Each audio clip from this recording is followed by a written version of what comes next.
Good morning friends, welcome back to my channel. সকাল হয়ে গেছে, আমি ধুয়োর ঝাড় দেওয়া শুরু করে দিয়েছি।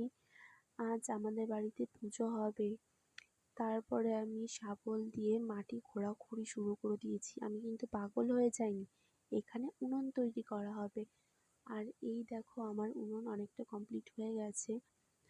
মা ওইদিকে পাটকাঠিগুলো পরিষ্কার করে নিচ্ছে যেন ফেঁসো না থাকে, আর আমি এখানে এসে এই জায়গাটা সুন্দর করে লেপে নিচ্ছি, মাটি দিয়ে সুন্দর করে লেপে নিচ্ছি। এখানে ঠাকুর স্থাপন করা হবে, এখানেই পুজো করা হবে দুয়ারের মধ্যে। হাত ধুয়ে চলে গেছি তুলসী পাতা তুলতে, তুলসী পাতা তুলছি আর জেঠিমার সাথে একটু গল্প করছি। তারপরে চলে গেছি দুব্ব তুলতে। দেখো আমার পেছন দিকে কি পরিমাণে কুয়াশা পড়েছে, প্রচণ্ড ঠান্ডা। বেলা ৮টা বাজে। তারপরে চলে গেলাম বেল গাছের ডাল কাটতে। বেল গাছের ডাল কাটা হয়ে গেছে আমার। এই দেখো, হয়ে গেছে আমার কাটা। আমি বাড়িতে চলে এসে বেল গাছের পাতাগুলো ছিঁড়ে নিচ্ছি, বেলের পাতা। বেলের পাতা ছেঁড়া হয়ে গেলে এই দেখো আমার ফুল, দুব্ব, তুলসী পাতা, বেলপাতা সব হয়ে গেছে নেওয়া। মা ওইদিকে কাঁসার থালা বাসনগুলো মেজে নিয়ে চলে এসছে।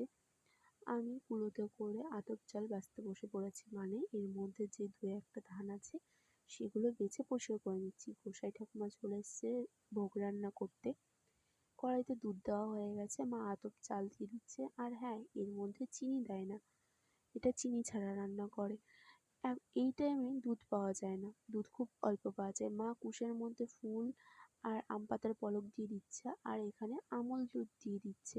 যেহেতু নামমাত্র গরুর দুধ পাওয়া যায়, সেই জন্য আমল দুধ দিয়ে দিচ্ছে। এই টাইমে এখানে গরুর দুধ খুব একটা পাওয়া যায় না।